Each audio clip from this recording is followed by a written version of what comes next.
Welcome, everyone, to this episode of Finding Focus. I'm your host, Kathleen Davenport, and I wanted to welcome my guest today, who is Azuree Ashby Lowery, and she is an Akashic Records reader, an energy clearer, and just does amazing, amazing work. And I wanted to have her here on the podcast to share about the work that she does, how she transformed from what she was doing in a previous career to the work that she's done now. And I hope everyone will find this information to be very enlightening, transformative, and give you some great nuggets that you might be able to take away with you. So, Azuree and I have known each other for what almost 2 years, going into I think Yeah. 2 years now, and it's just been wonderful knowing her and wonderful seeing the type of work that she does. So, with that, I wanted to give Azuree just a quick moment to just kind of add on to the introduction that I mentioned and tell me anything else about yourself. I'm, you know, where you are, what you're doing, and anything like that. Okay. So hi everyone. Um, yeah, I'm so happy to be here. Thank you, Kathy, for having me on. I'm really excited for our conversation. So I'm in Tampa, Florida. I do Akashic readings, and within those readings, I also do energetic clearings. And it's been kind of a crazy journey to get here. I think, honestly, if I look back on my life and I think about myself as a child, all the signs were there, all of the, um like, that intuition was always there, and I think it is for so many of us, and as I went through my life, I ended up becoming a certified public accountant, so that was my career before this, which is so crazy. It is and it isn't. So, here's what I think about that.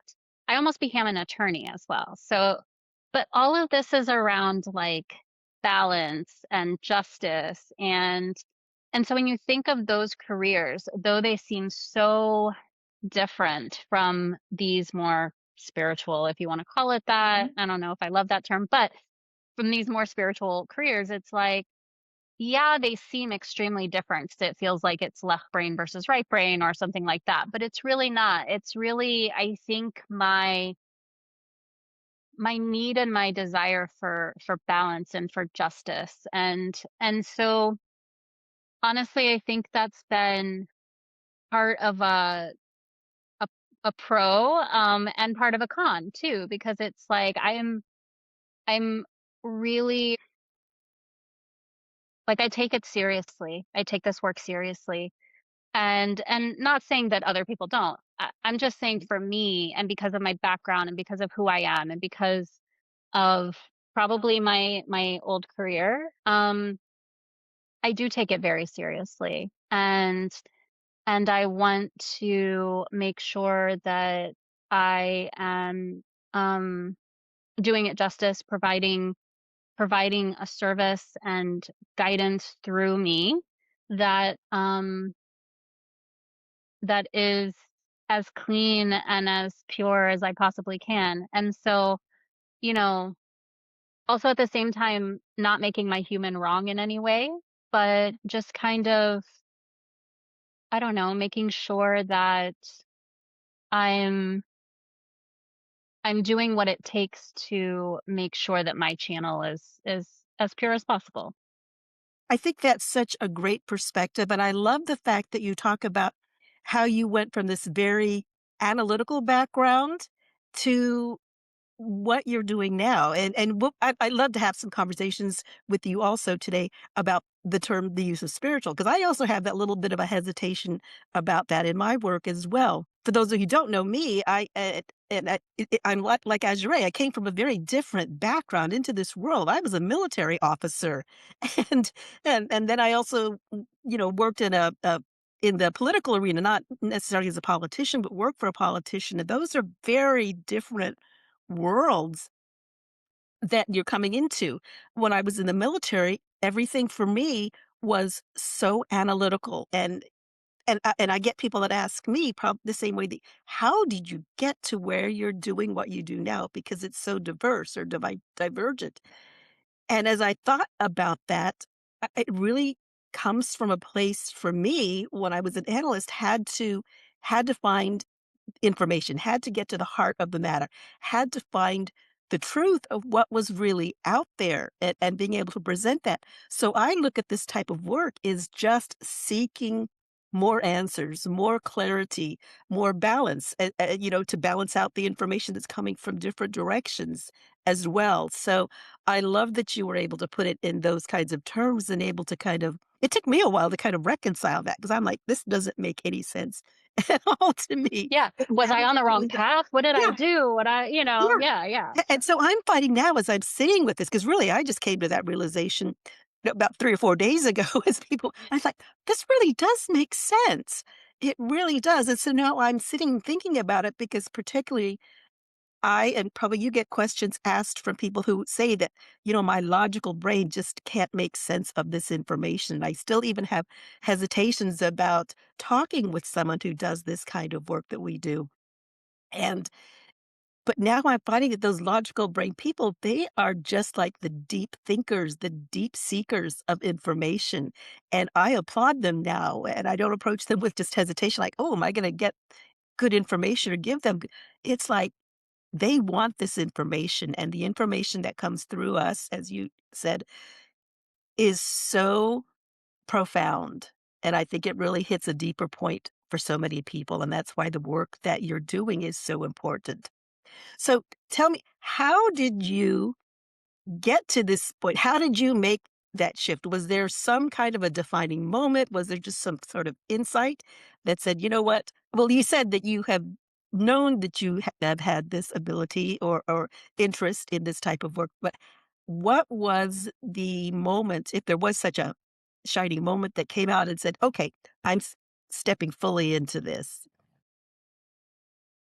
I don't think there was a defining moment. There was probably a series of small moments. I think, I think a lot of people have like some wild awakening moment, day, whatever. I didn't have that. It was kind of just like incremental.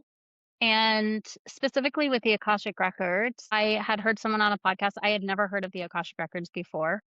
And I heard someone talking about them and I was like, "Oh, huh, interesting." And there was some pull, that's that feeling, right? Yeah. And I was like, "Interesting." So I went and I signed up for like a 1-hour class or something, and then I was like, and I'm a complete skeptic. So obviously the analytical part of me, I've always been you wanna use the word spiritual again, but I've always kind of known there's something greater. I don't know what that is. Um but also because there are so many people in this space, and I'm just being frankly Hmm. honest, that Hmm. are not, like, real or don't Right. actually are not having there was a lot of skepticism, and even I'm like, "Does is this real? Does this exist? Am I, like, you know?" And so, it was really hard for me at first because I didn't have anyone to practice with, Yeah. and so then it's like, is it my ego? Am I making this up? It's all of those questions. And I'm specifically saying this because I think a lot of us, when we're on this path and we start having these knowings, we start to question ourselves. And it doesn't only come from the fact that, maybe there are a lot of people out there who are in deep spiritual ego and are not, and so it's like it's not only that, it's that we're like, "Is this real? Am I making this up?" And so I went through that a lot.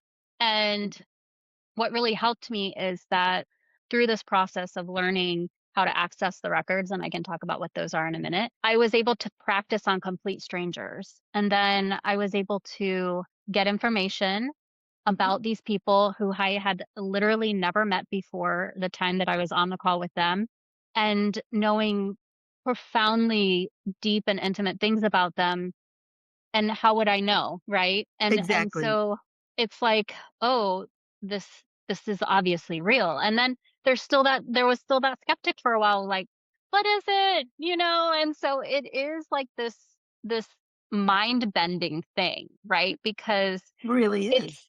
It really yeah. is, and because again, I have so many people I mean, I know exactly what you're talking about, and people that I've talked with also who are saying, "Well, how do you know, not you, but they're asking for themselves because they're wanting to learn more, possibly to be able to do, and connect and get information for themselves.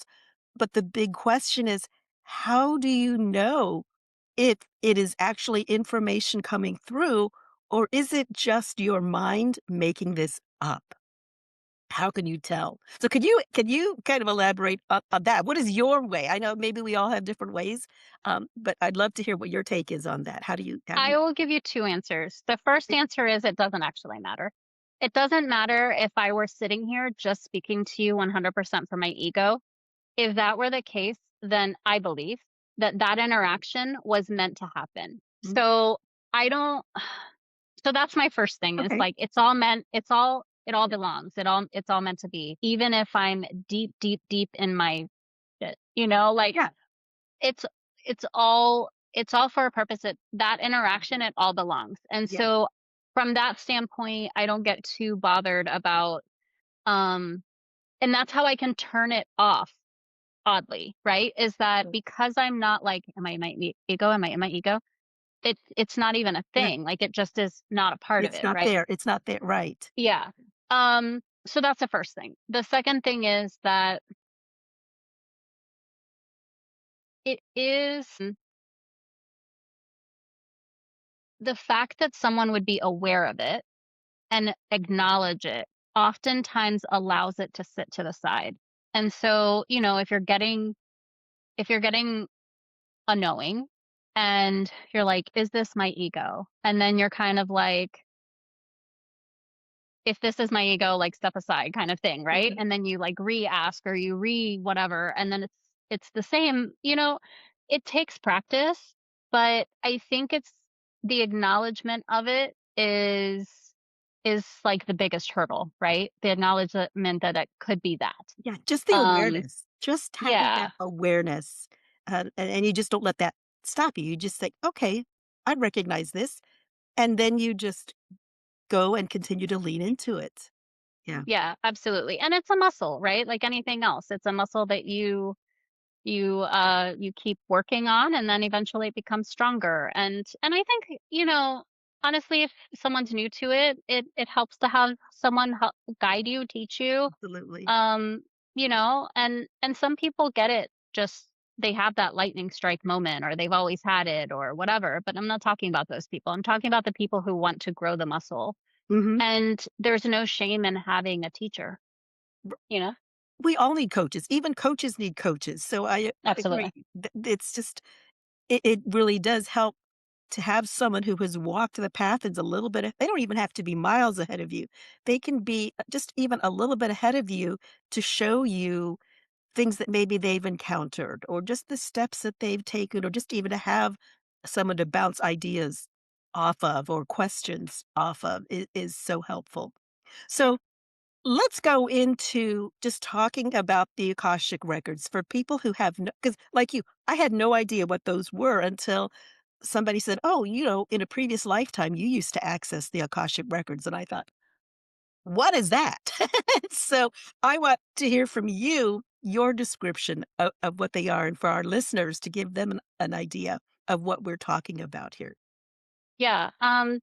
So the Akashic Records are the energetic space that holds your soul's history. So all lifetimes, all thoughts, feelings, actions, everything is stored in this space. So they say, like, your third eye records your entire life, right?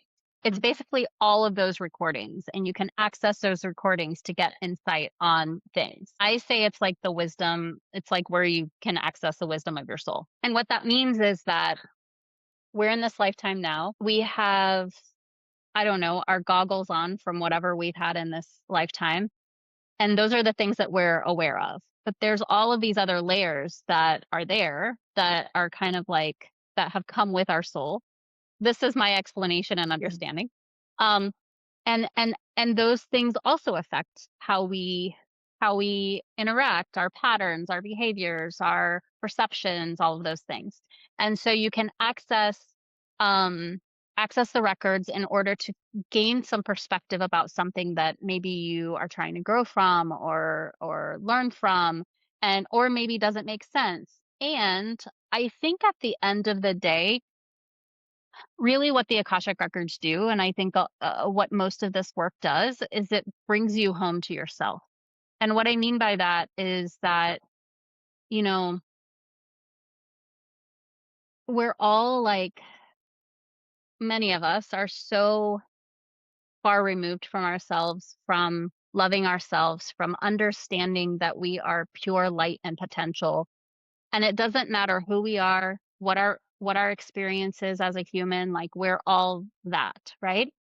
And so at the end of the day, the knowledge that you get from the Akashic Records, it's like the like well-kept secret is just all bringing you back to yourself and bringing you back to self-love and compassion for yourself.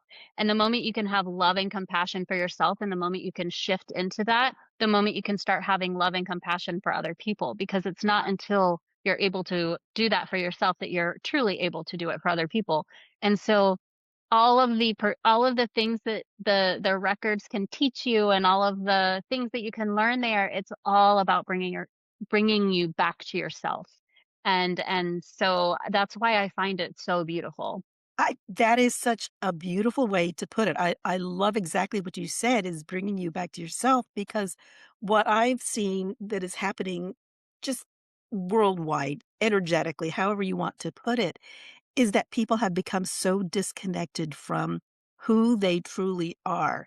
And you just find people that are wandering. And that's why I think the work that we're doing now, especially what you're doing, is helping people get reconnected to themselves because we've just kind of lost our way and we're wandering. And I think that's so much of the reason that we have a lot of the anger and the hostility that's being vented outwards onto others is because we're so disconnected from our own selves. But Absolutely. when we can bring that back, like you said, come home to yourself. When we can come home to yourself, love yourself, accept yourself, you find yourself in this much quieter space, the reflect I call it a reflective space. It's a loving space. And when I can be in that space and I'm like everything becomes so much more calm, becomes so much more clear. I can see people so much better and I can see myself and my interactions and my own energy and how it's affecting things. So I think this work is so important. I think that's why we're also having people that are reaching out and being more acceptive of this type of work. Where before, I think you and I might have said, "Whoa, this is kind of out there." Yeah. Right? Yeah. I know I hesitated stepping into it as you probably did too. It's like, I don't know that I want to put myself out there that this is what I can do and this is the work that we offer. But it's so important, and I think it's just becoming more mainstream now when people are accepting of it. But what you have touched on a point too is that there are people that are and I don't wanna do any kind of bashing, but just creating an awareness around that, that there are people who are what's the correct way to even say this? You can help me out on this, that maybe aren't quite there yet, but are trying to guide others, but they're still kind of lost themselves, and I think it's so important that we be ultimately grounded within who we are in order to be able to, authentically lead others, right? Yeah, I struggle with this a lot. And I think it's because of my analytical justice, whatever side of me, right? What I have since come to learn, and so I'm not saying I would lose sleep over this, the fact that, they're, hurt people, right? Like that Yes, there you the go. thing. There you go. But here's the reality, and this is what I truly believe now is that the people who find those people and who go to those people for guidance and who interact with those people who don't love themselves, because ultimately that's what it is, right? Mhm. They do not love themselves. Right. And so that is just part of their journey. That is part of their learning journey, that's part of their growth journey. And so I won't say that I have like because that's why I'm still like attached to doing it right, doing it justice, right? Mhm. Which I've gotten a lot better with. But the point is that those people are meant to go through Yes. that interaction. And so I have gotten a lot better with being bothered or affected that those people are out there doing that, leading when from a place of not loving themselves, because for whatever reason, the people who are engaging with them, it's either a lesson in self-love. So, I mean, that was one of the biggest things for me, is to be able to see that and stand up for myself and say, like I love myself too much to be in this situation.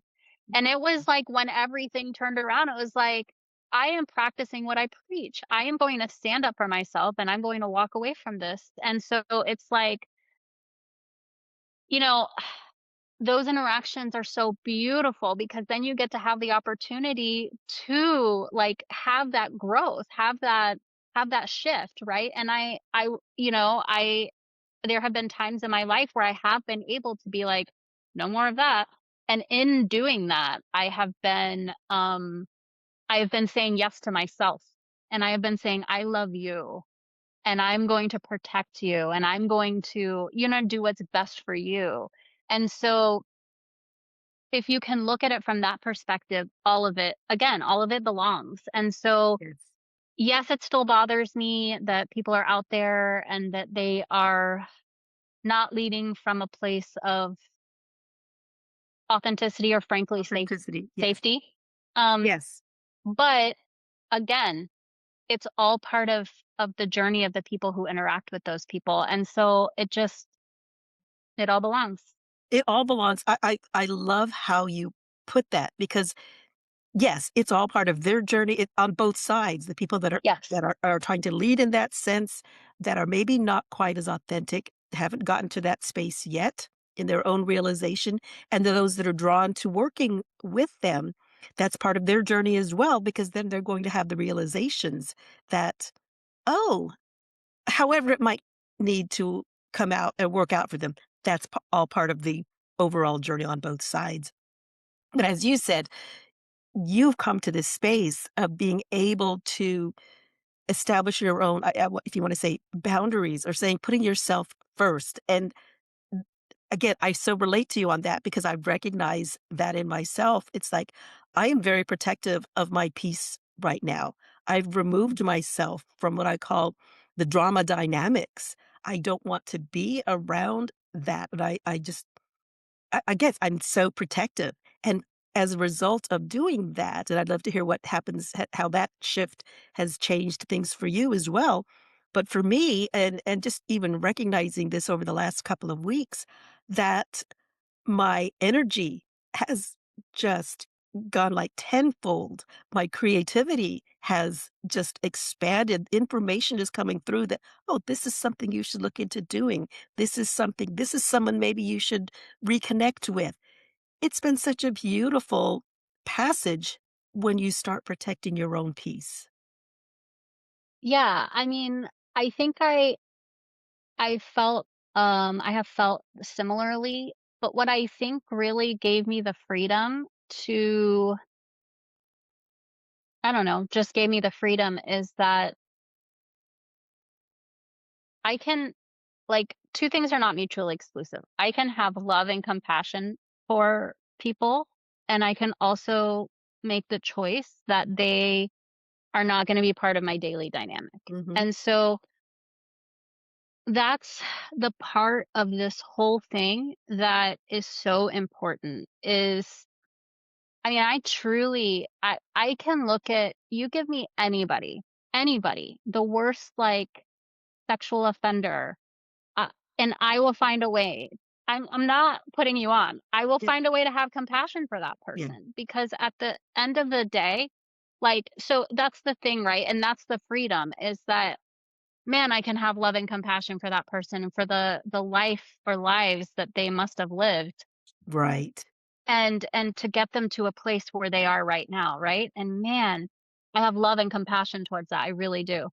But do I want them to, like, live in my home? No. You know what I mean? Like, so So and I think true. that's where, like, I think societally we were taught like, "Oh, unconditional love and you have to, whatever," and that means that and forgiveness, and it's all like that means that you have to, like, have people take people back. Somehow Yeah. that was Yeah. the messaging, and that's not true. You know Yes. what I mean? Oh, I'm so with you on that. I'm so with Yeah, you on that. Exactly. yes, I like to say that forgiveness, because is not so much for the other person, it's for yourself. You know, absolutely. you learn to forgive yourself for the way that you felt or anything like that, and you don't necessarily have to forgive the other person for the actions that they did. This is more about bringing the power back to you. That's Yeah, my worldview on that. absolutely. So, yeah, I mean, I think obviously, making that space in your life gives you room to expand, right? And so I think that's Yeah. what you were talking about before. Yeah. And so it's like sometimes the You have the to contract. company, like, it contracts We your contract in order existence, to right? expand. Yeah. Yeah, so it's like, when you release that, then you feel the spaciousness and you can expand into that, right? And so, yeah, there is some of that. But at the end of the day, like, my whole journey has truly been about just being in this place and ironically of unconditional love and of, like, of it for myself and for others, Mhm. and knowing that that means that I can still have boundaries. It doesn't mean that boundaries go away because you can Right. have love and compassion for someone, and that's been, like, the biggest lesson in my life, thus far, or one of them anyway.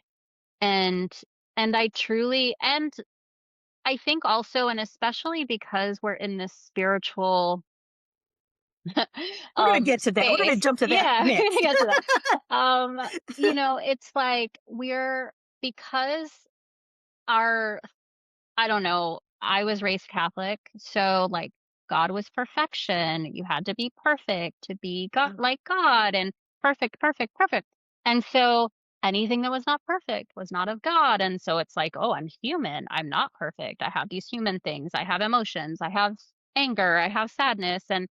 And so what happens to people often, especially in the spiritual community, is that when they have these human things happen, they're like, I'm not doing something right. Something's wrong. I'm not perfect enough. I'm not being spiritual enough. And it's like, no, my God, we're here to have this human experience. This Yeah. is all okay.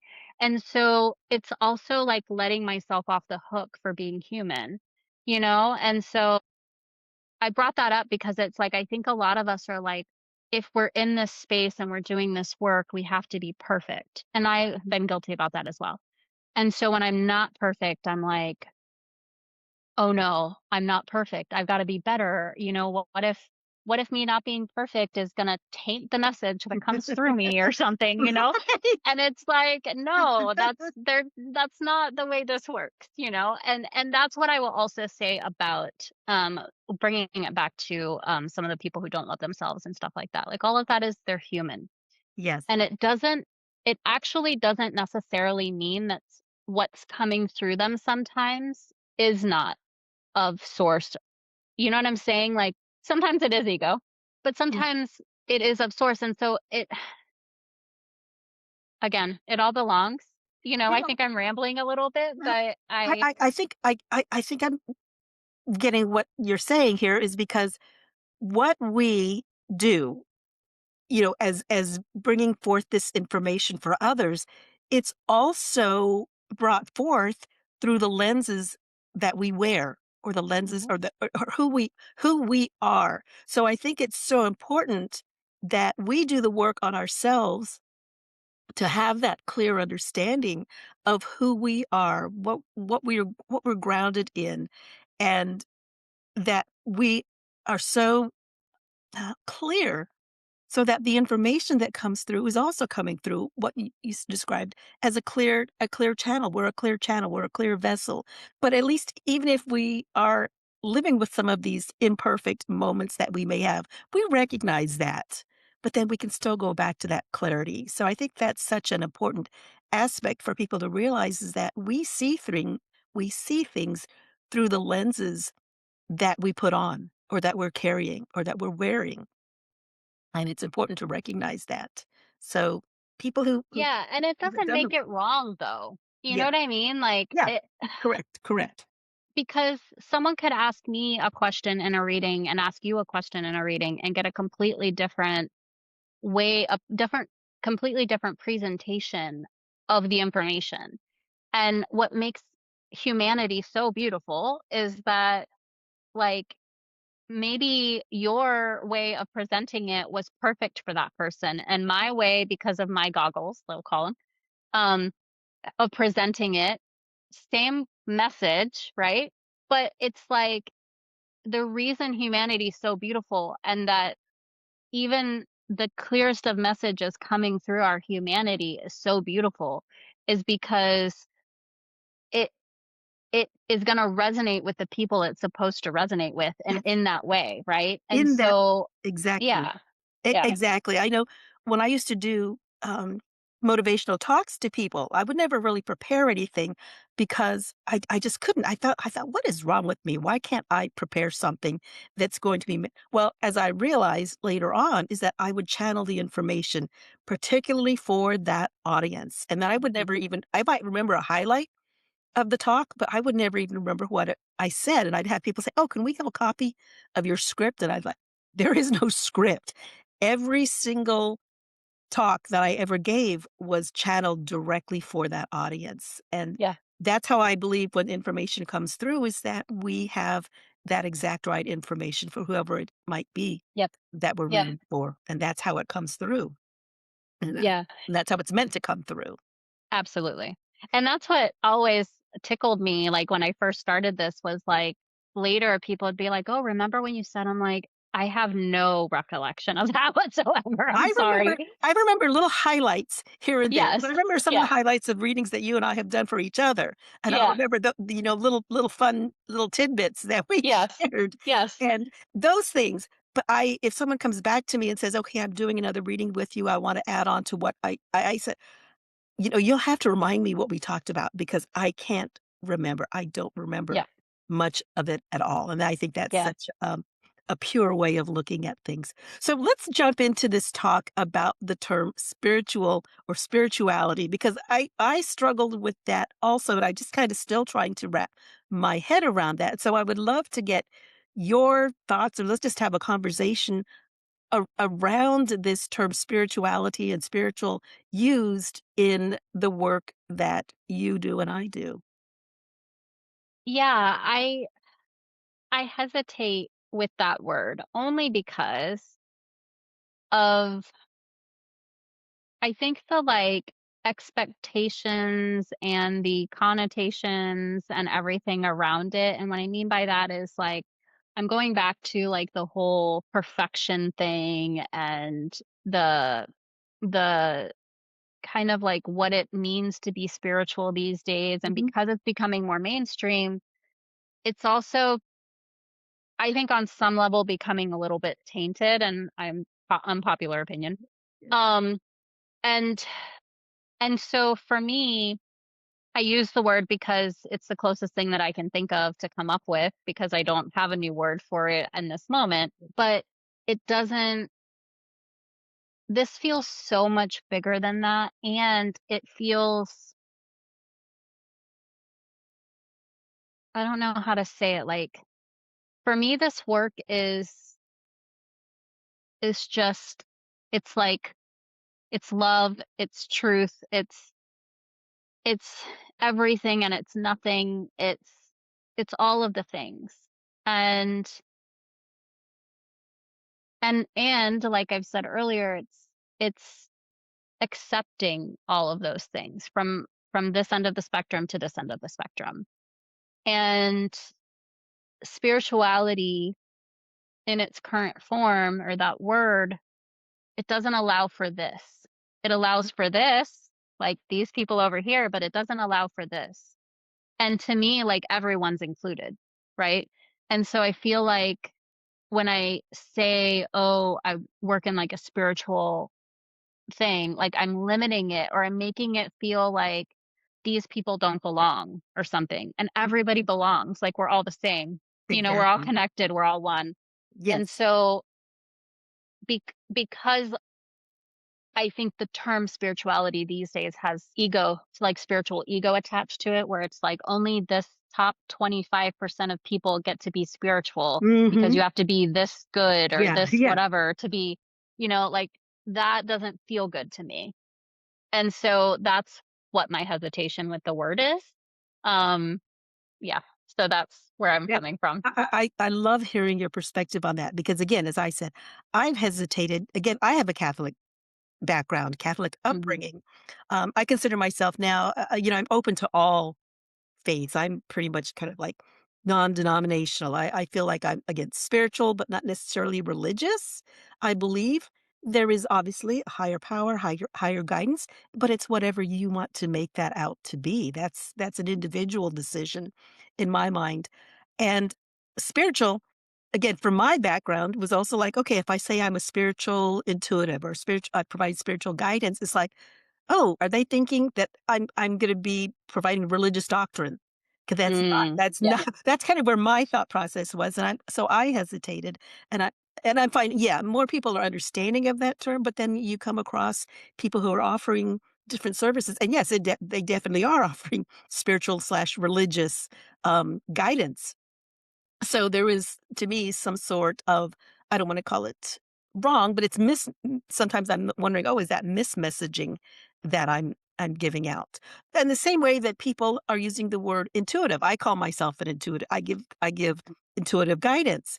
I'm finding now that there are those out there who are saying that they provide intuitive guidance, and that's another one of those words like, well, what does that really mean? Because I'm finding out that some of these, they're not connecting to a higher source or channeling type of information. They're just providing what they feel is coming through from their own intuition. And again, not to Hmm. say that that's wrong, but again, that leads to me for some different connotations of that type of representation. So, yeah, interesting thoughts around these different words. Yeah, definitely. So let's go into a little bit more about the Akashic records. How does a reading actually work when you do a reading for someone? I've done it and it's just been marvelous, but I'd love for you to explain how the process works. How do you get the information? Or just anything that you want to share about this for our listeners. Yeah, sure. So the way I do it is I access I call it the records. And what that means really is that I'm accessing that energetic space, but there are like record keepers, guides, masters, teachers, loved ones, like they're all kind of there. So and I say the sacred prayer in order to kind of open the container. For me, it's basically just like a ritual and it feels good to me to set the container in that way. And so then the way the information comes through for me is it's a combination of like I can see some things, I hear some things, and then sometimes it's just pure channeling or like it's just coming through me. And so, but what happens in a reading is that someone will come and have a question. Sometimes it's as simple as, what guidance do they have for me today, which sometimes are the most profound readings because it's like exactly what you need to hear in that moment in that day. And sometimes people have really specific questions for me. And so what I also do now is that I'm able to clear energetic stagnation. So what that means is that let's say someone comes to me and they're like, I've always had anxiety. I don't know why I have anxiety. I I've tried, I've gone to therapist, I've done this, I've done that, whatever, and I can't get rid of it. And I don't understand why it's so bad. And so I'll go into the records and maybe I'll find out that it's ancestral, or maybe I'll find out it's related to a past life, or maybe I'll find out that something happened in this life and and if it happened in this life, oftentimes it's more than just the event. It's kind of like the story or narrative around it or the different pieces of it that they'll show me to give like a perspective shift. But also what I can do is then in the moment say, can we clear this? Cuz whenever something happens, whether it's this life, past life, ancestral, whatever, there's like an energetic stagnation. I say it's kind of like if you were to get hit on the arm, like if someone punched you on the arm and you got a bruise and a knot there. It's like kind of like that's what happens to us, right? When Okay. something happens, a trauma or an event or whatever, we get hit and there's like an energetic stagnation. And so what I'm able to do is I'm able to kind of clear that energetic stagnation so that person doesn't have to deal with that anymore. And sometimes it's more complicated than that. Sometimes it's like, here's the anxiety, and then there's like all these different things, right? You have to clear all these different things. And so sometimes it requires more than one time or one session, or sometimes it's just one thing and that you can clear all the if it's like in a straight line, I can clear everything. If it's like a web, I gotta do some work, you know. And so people have found it really, really helpful because then they're able to kind of like be done with that and have that completed. Um, I guess that's if they're ready for that to be completed because I have had some people who I Ah, have done some clearings with and they're not ready. They're not ready to let it go. They oh, don't, and their human is not ready to let it go. tell us more And about that. Keep going on that. That's fascinating. yeah, this is just like oftentimes we Because it's what we're used to, because it's what's comfortable, even if Oh, it's okay. uncomfortable, it's like when it's ready to be let go, it's like, "Oh my god, I can't let it go." Like, it's what I know, it's who I am, like, if I don't have that, who am I? Yeah. And so it's that, like, panic right before it's about to go, and it's like, "I can't let it go," and then they hold on tight to it, you know what I mean? And so it's like, Okay. there is like I can clear it from, like, the light body part, but the human part, the physical body, the emotional body, like, Uh-huh. it has to allow for the completion. And so sometimes what happens is it's that, like, panic of, like, "Who am I without this?" Because it's been who I've been my entire existence. And Mhm. if I let this go, who am I? What do I do with myself? Where do I go? Who you know what I mean? And Or so how do they fill they that can't. how do they fill that void now or Yes. that space? How do they Yes. fill that? And even though it wasn't serving them, it is serving them, right? And Mhm. so it's that. So that's what I mean about sometimes there is that resistance and there's nothing really I can do about that. I can try to work with the resistance. So I can switch the focus to that. But at the end of the day, it's you can't you can't force it, right?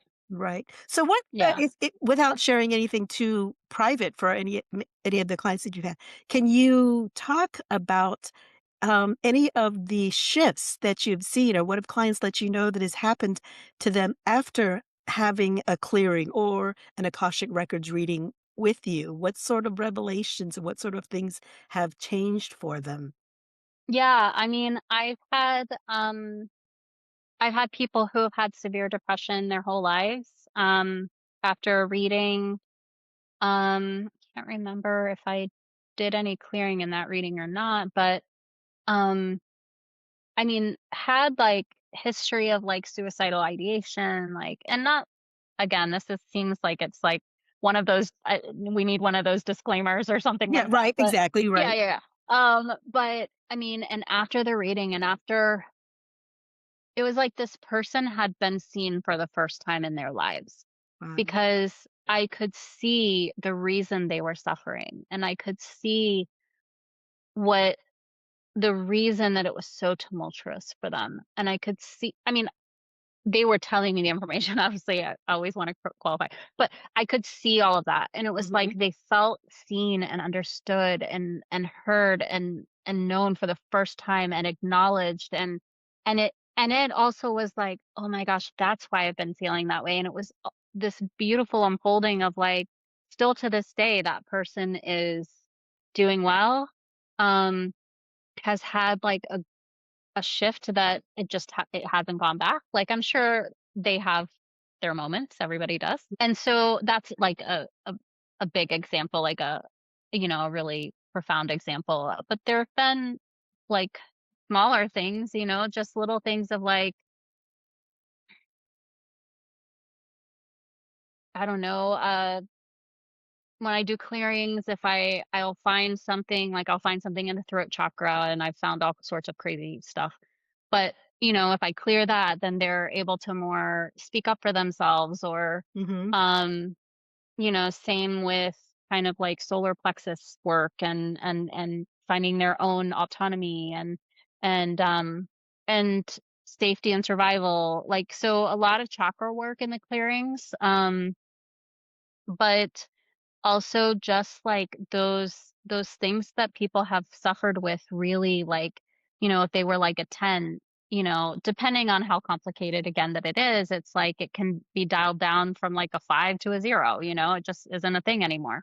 And it's funny because oftentimes people don't even realize it's not a thing anymore until they realize, like, it takes, Right. because it kind of like gradually fades away, and then before you know it, you're like, I don't do that thing anymore. And Yes. it's like, whether or not they know that, like, it was because of the clearing, I don't care. You know what I Yeah. mean? Like, it What doesn't happened it doesn't whatever bother it happened, it doesn't it ma yeah, Yeah, yeah, yeah. something shifted for them, whatever that might be. Absolutely. That might be. Yeah, yeah. So tell me, do you find that after working with clients too, do they, um, aside from maybe some of the physical things that have happened in their as a result, do you find that if you've chatted with them afterwards, that maybe their intuition now becomes more heightened, or are they able to, or are they drawn to trying to learn how to access this type of information for themselves? Do you find those kinds of shifts occurring with people? Sometimes, not all the time. What I will say about the Akashic Records is that anybody can access them. It doesn't, like, the cool thing is that, like, you can use one of those, like, sacred prayers, and you can access the records, and you can get information, and but it is like, it's a muscle, right? That you have to kind of, like, you'll see like a random purple ball, and you're like, that makes no sense. And so you're like, mm, so it is that, but anybody can open them, anybody can access them. And in fact, I kind of wanted to throw this in, I don't know why, but it's coming to me that, you know, in there's been mention of the Akashic Records in many religious texts, and it's called something different, like the Book of Life or whatever. Like, it has different names in different religions, and so it's been a concept that's been around forever. Yes. And so, but like, anybody can access it. And so, yeah, I have had some people be like, I want to learn how to do this and stuff. And so I've helped a couple people. I've sent a couple people to my teacher. It just depends. Um, kind of where I think they'll be best served. And so, definitely with the clearings and the third eye clearings, I have had people have some progress there for sure. Yeah. So it just depends on the person, really, Mhm. where they are. Mhm. Okay. Let's talk about something, how has this work changed the way you see things now? Again, coming back from that analytical side, I know Hmm. we kinda touched on it a little bit, but just to go into it a little bit deeper, how has what you're doing really or has it have you seen changes in your own life? Yeah, I think it's because the moment I get into the records, all I feel is this energy of unconditional love. And it is the best feeling ever. And and it doesn't matter whose records I'm in. It doesn't matter how much trauma or whatever the person has gone through, or whatever. Like, it's this beautiful feeling of unconditional love. And it's this, I don't know how to describe it, but it's just so beautiful. And then it has shifted me into, if I believe that, like, and I do believe that we all have this divine spark in us, or this piece of God, or whatever you want to call it, Mhm. whatever, and that we're all one, and we're all connected, and we're all of source, and whatever. And I'm accessing this, like, it's like when I first started, I wanted to constantly bow down to, like, the guides, the angels, the masters, the teachers, whatever, right? And I wanted to just constantly bow down. And eventually I was like, guided to start to, like, come out from that and turn around and bow down to myself, which I know sounds Uh, so cliche and no, no, cheesy, no, but it's like, man, if I can love God, and if I can if I can be reverent to God, and if I can have all of these feelings to these things that I think are so far above me, like, can't I have them for myself because I am that, right? And Yes. so just having that shift of coming out from that and, like, bowing down to myself. Again, I know it sounds really No, cheesy, but it's, like, been a huge shift, and just being in that energy of the unconditional love has been a huge shift. And so there's just I mean, it slowly changes how you show up and who you are, and your perspective on life. And so, yeah, it's changed me a great deal, I would say. I that is such a beautiful way of putting it. I love what you mentioned about unconditional love, and if we could get more people to just get to that, just experience it even for a moment, what unconditional love feels like. And I went to that space, was taken to that space of unconditional love when I was doing a deep meditation, and it was like because I had to go through this process of learning how to open my heart and soften the heart, and then they said, "Okay, now we want you to experience what unconditional love feels like." Never felt anything like that before. It's indescribable, but it's to try to describe it, it's like such peace and just warmth. Yeah. If more people could experience that, and then from being in that space, you see things differently. You experience life differently, and I thought, "Oh my Yeah. god, this is where I wanna be more. I wanna spend more time Yeah. there." So I think Yeah. that's such a beautiful way to put it. And what you also said about people, that this is a muscle that people need to exercise. I truly believe that. I think we all yes, we all have the ability to access, to channel, to receive information, to be more intuitive, however you wanna put it. But it's like anything else, you know, um, sure, I can tap on the keyboard and play the piano a little bit, but it's like anything else. It's a learned skill. It's something that you have to work on. Again, to exercise that muscle. And once you start working it, then everything else starts kicking in and everything else starts firing for you. So it's such a great space to be. So, okay. Well, as we're winding down, I would ask, but I don't want to ask if there, because we've done a reading and we can do some another. I'd love to do another one with you. Do you have any information that you would like to share, either for me personally or for our listeners in general, that might be beneficial at this time? So immediately, it feels like they wanna just talk about kind of what's going on in the collective, and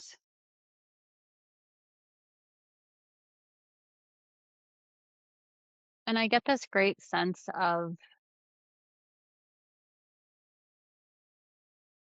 just this collective sadness, this collective grief, um, confusion, heartache, and there's so much they wanna say, but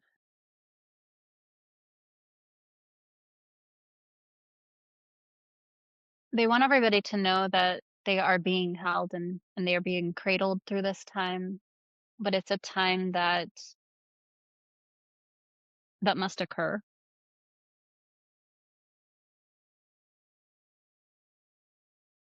And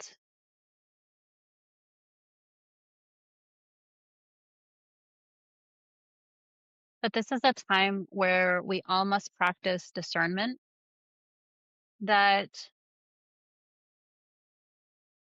we all must dial in to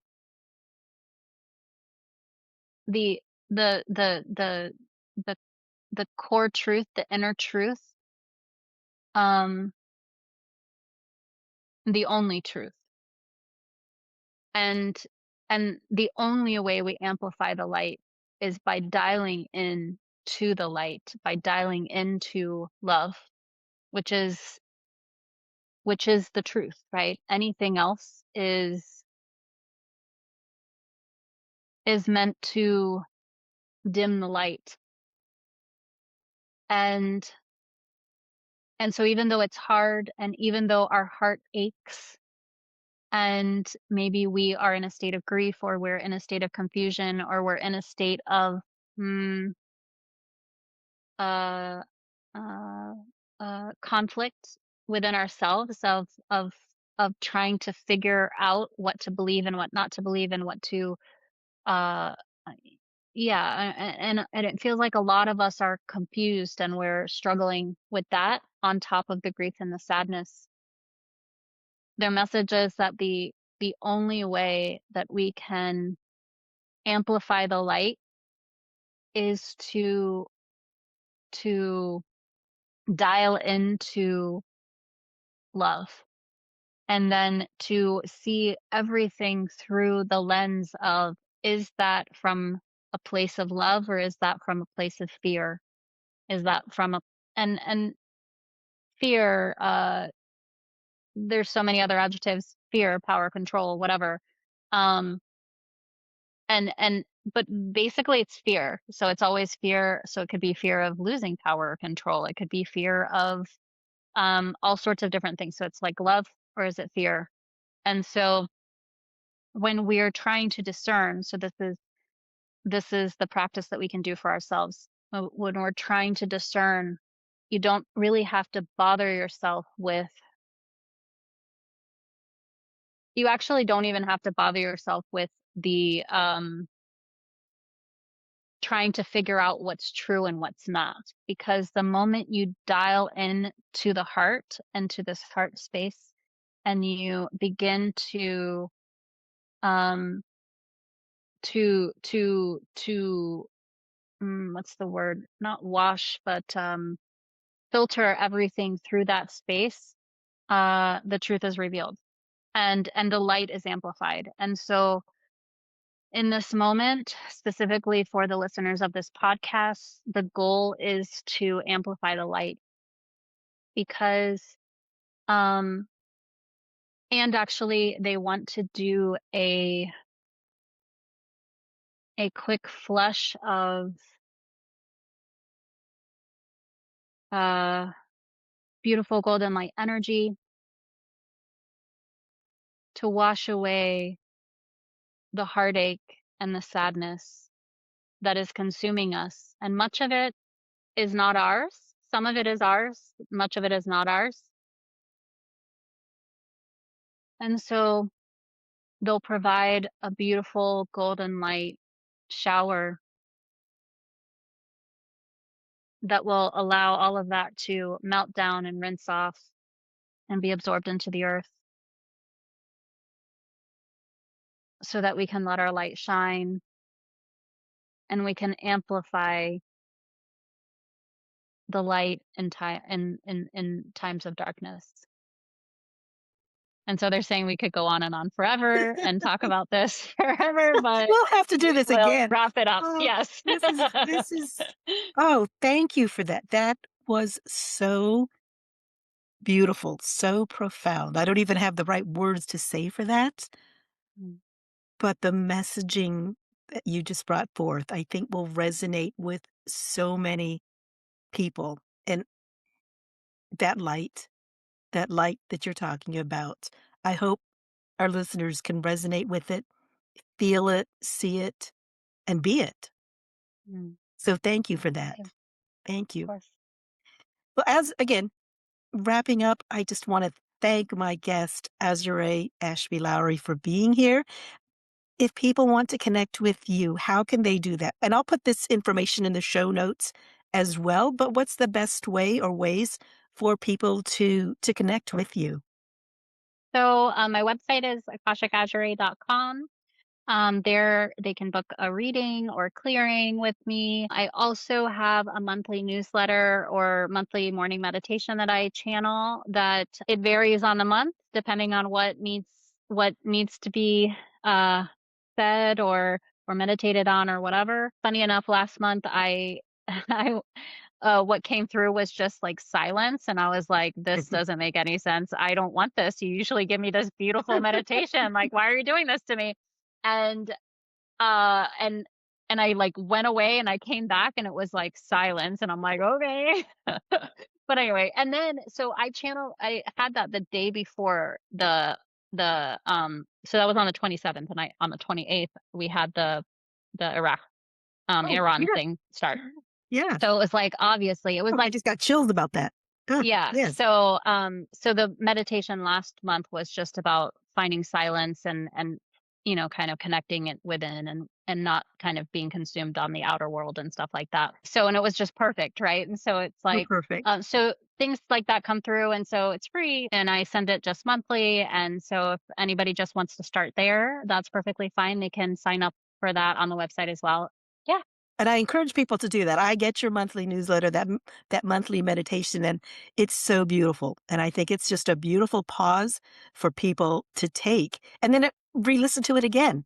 Reread it yeah, again. It's such a beautiful piece. So I encourage all the listeners here to do visit Azuree's website and sign up for that information to receive monthly from her.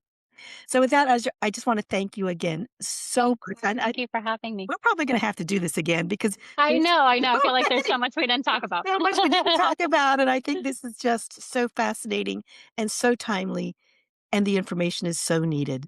So I look forward to having you back. Again, we're gonna do this again. So again, Awesome. Perfect. thank you, and thanks to all of the listeners who are joining us here today. Appreciate and Thank you. love all of you. Thanks, Azure. Of course.